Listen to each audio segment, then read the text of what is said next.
네, 이제 문제풀이 시간입니다. 여러분들 이미 문제를 많이 풀어보셨을 텐데요. 선생님이랑 지금부터 한 문제씩 한번 풀어가 보도록 하겠습니다. 1번, 주거용 건축구조물에 대한 설명으로 옳지 않은 것은 주거용입니다. 네, 1번 볼게요. 다세대 주택은 단독주택에 해당된다. 다세대 주택, 여러 사람이 같이 사는 주택이죠? 단독입니까? 아닙니다. 공동주택이 되겠죠. 1번이 틀린 말입니다. 2번, 공동주택, 같이 사는 걸 말하죠. 아파트 같은 겁니다. 공동주택은 대지비, 건축비, 설비비가 절약된다. 당연하지요. 같은 땅의 평수가 넓지 않은 곳에 같은 그러니까 위로 여러 층이 같이 살게 되니까요. 단독주택은 주거 환경의 독립성, 네, 독립성 당연히 유지하고 있죠. 가족이 생활하는데 필요한 기본적인 건축구조물, 네, 주거용에 대한 설명이고요. 공동주택은 아파트는 각 세대가 건축물 안에서 각각 독립된 주거 생활을 할 수 있다. 네, 맞습니다. 아파트라고 해서 윗집과 아랫집, 옆집과 앞집과 뒷집이 연결되어 있지는 않죠. 각각 독립된 주거 생활을 할 수 있습니다. 정답은 1번이었습니다. 다음 2번 문제 보겠습니다. 보기에서 건축구조와 설명이 바르게 짝지어진 것을 있는 대로 고른 것은 일체식 구조, 가구식, 조립식, 조적식 구조에 대한 설명인데요. 이론에서 따로 설명하진 않았습니다. 하지만 문제풀이 보면서 같이 한번 풀어가 보겠습니다. 일체식 구조, 여러분들 건축 구조, 그러니까 집을 이루고 있는 구조의 형태에 대해서 얘기하는 건데요. 일체식이다 라는 얘기는 거푸집을 짜서 모든 구조가 일체가 되도록 만들었다. 그럼 거푸집이 뭔지 한번 찾아봐야겠죠. 자, 거푸집 선생님 검색해봤습니다. 했더니 이렇게 여러분들 이런 건 본 적 있을 거예요. 공사 현장에 가면은 이렇게 벽이 막 이렇게 판이 세워져 있습니다. 이 판 사이에 콘크리트를 붓습니다. 그러면 벽이 되겠죠. 이해가 가십니까? 판을 세우고 그 판 사이에 콘크리트를 부으면은 그게 벽이 되죠. 자, 예를 들면 여기에다가 콘크리트를 부으면 하나의 공간이, 덩어리가 되겠죠. 이렇게 하나의 일체된 공간으로 만드는 것을 거푸집이라고 하고, 이런 구조를, 이렇게 세워진 건물을 일체식 구조라고 합니다. 가구식 구조는 틀린 설명인데요. 이게 틀린 설명인데, 자, 이게 가구식 구조에 대한 설명입니다. 목재나 철제 등 비교적 가늘고 긴 재료를 짜 맞추어서 만드는 구조다. 이게 가구식 구조에 대한 설명이고요. 자, 조립식 구조는 주요 뼈대를 공장에서 제작해서 현장에서 조립하는 구조, 예, 이렇게 해서 만들어진 구조가 조립식 구조입니다. 조적식 구조는 조적이라는 표현 자체가 쌓아 올린다라는 뜻입니다. 벽돌이나 블록, 돌 등을 쌓아 올려서 만들었다 해서 조적식 구조라고 합니다. 정답은 기억이 맞는 얘기고요. 그 다음에 리을이 맞는 이야기입니다. 정답은 몇 번입니까? 기억과 디귿이니까 2번이네요. 2번이 정답입니다. 다음 3번 문제 보겠습니다. 다음에서 밑줄 친 사업과 가장 관련이 깊은 것은 했습니다. 자, 쭉 읽어보시면요. 새만금 방조제를 만들기 위해서, 건설하기 위해서 갯벌과 바다를 땅으로 전환하는 사업, 보기가 5가지가 있습니다. 자, 지금 이 형태는 지금 보통 이 새만금 방조제를 세운다는 건 건축에 속합니까? 토목에 속합니까? 네, 당연히 토목에 속하겠죠. 자연 환경을 개선해서 공공의 유익이 될 수 있는 구조물을 만드는 행위죠. 자, 쉽게 말하면 방조제를 세워서 갯벌과 바다를 땅으로 전환하는 간척지 사업입니다. 그렇죠? 갯벌과 바다를 땅으로 전환한다. 바닷물 속에 있는 곳을, 바닷물이었던 곳을 땅으로 만드는 사업인데요. 여러가지 용어가 나와 있는데, 굴착은요, 파는 걸 말합니다. 파는 거, 땅을 파는 것을 굴착이라고 하고요. 매립은 묻는 겁니다. 그리고 준설은 물 속에 흙을 퍼 올리는 것을 준설이라고 합니다. 물 속에, 바닷물 속에 또는 강물 속에 있는 모래나 흙을 퍼 올리는 것을 준설이라고 하고요. 관리, 건축 이렇게 되죠. 자, 그래서 갯벌과 바다를 땅으로 전환하는 것은 간척지를 만드는 매립 사업입니다. 네, 정답은 2번 되겠습니다. 자, 4번 문제 보겠습니다. 다음은 건설 과정을 나타낸 것이다. 빈칸에 해당하는 순서대로 바르게 나열한 것은, 자, 이 순서 외우셔야 됩니다. 예, 기획부터 완공까지 어떤 단계입니까? 기획한 다음에 구체적인 계획이 이루어지고요. 그 다음에 설계가 이루어지겠죠. 그 설계를 바탕으로 시공이 이루어집니다. 정답은 4번이네요. 간단하게 이 정도 외우셔야 됩니다. 자, 5번 문제 넘어갑니다. 자, 5번 보시면은 건설 관계자 중에 공사 주체에 대한 설명으로 올바른 것은, 자, 공사 주체가 뭐 하는 사람인지 한번 생각해 봅시다.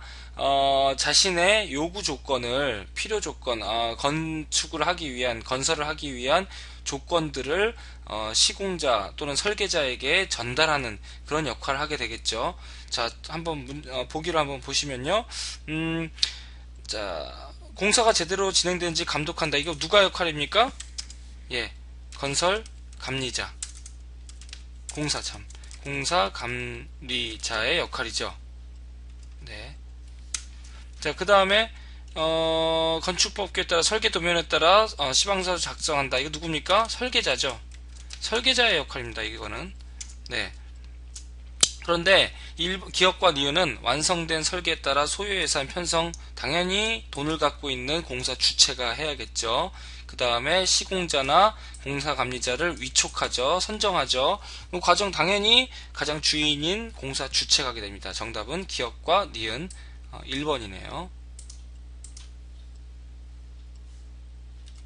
네, 다음 6번 문제 보겠습니다. 다음 보기 중에 기업과 니은에 해당하는 건설계획이 순서대로 바르게 나열된 것은, 사실 건설계획에 상세한 규모계획이니 배치계획이니 평면 환경계획이니 이런 계획들에 대해서 상세하게 설명한 적은 없지만, 사실 요 느낌상 이 문장을 읽어보시면 추론할 수 있습니다.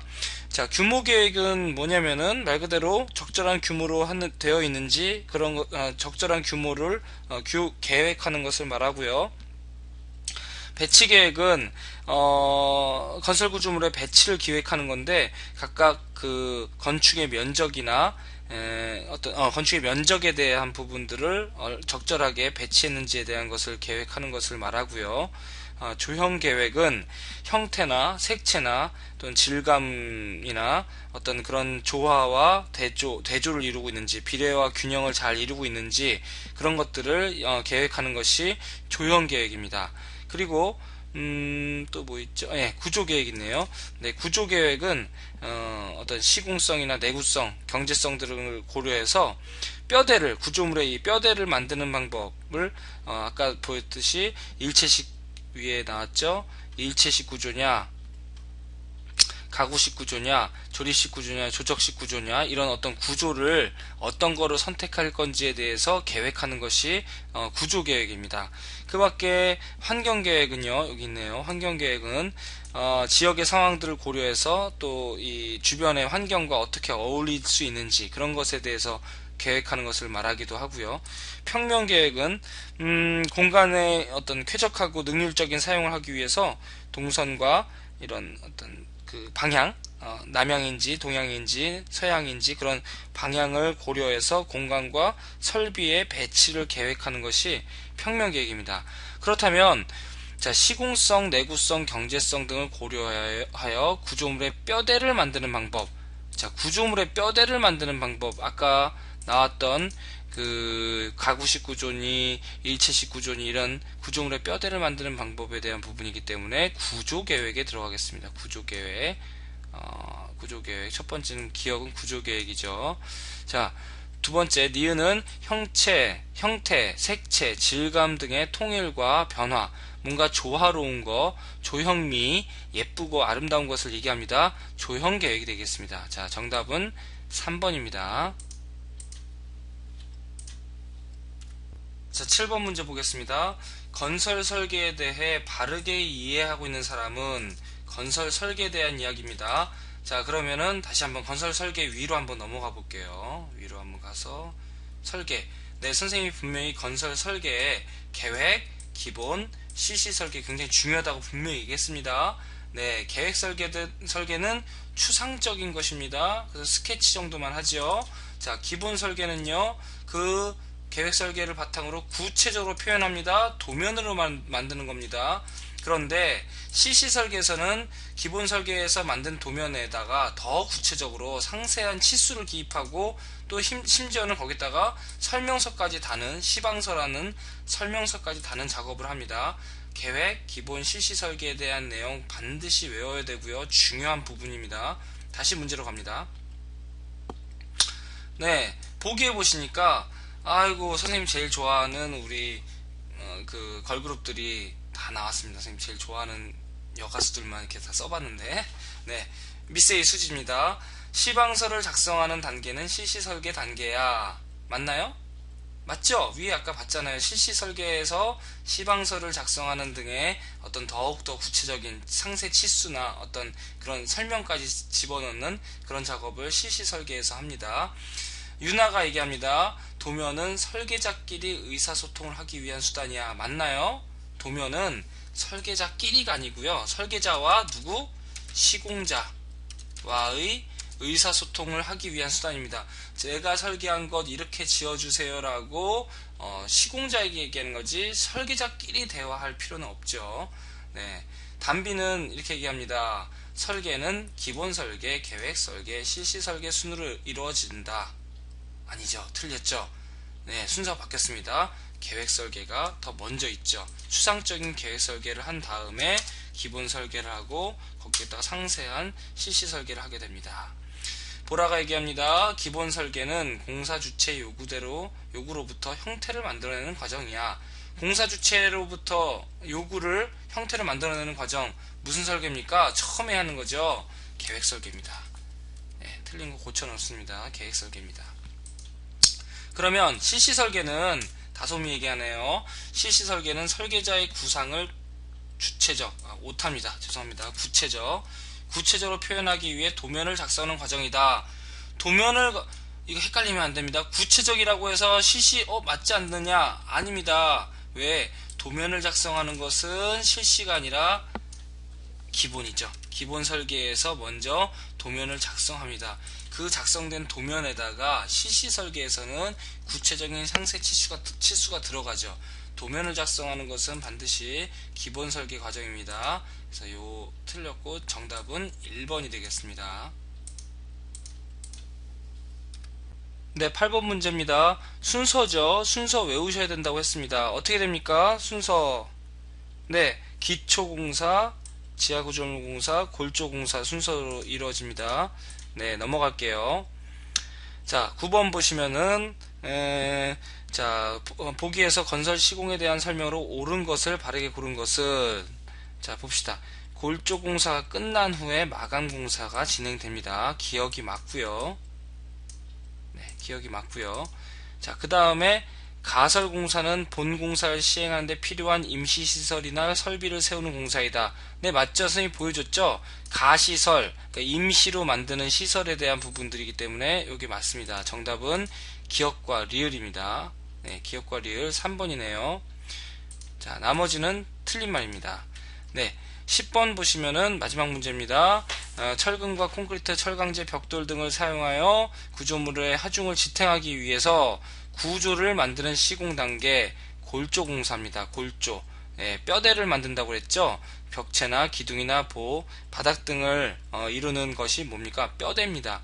건물의 뼈대를 만드는 것은 골조공사. 나머지는 가설인 틀린 말이죠. 다 틀린 말입니다. 네, 여기까지 문제풀이 마치고요. 다음 동영상은 마지막 한 번 남았는데요. 네, 마지막 나눠주는 학습지로 3번 건설 구조물 모형 만들기라는 요 내용으로 요약 정리된 것과 문제풀이 하는 동영상 마지막으로 한번 보겠습니다. 네, 수고 많이 하셨습니다.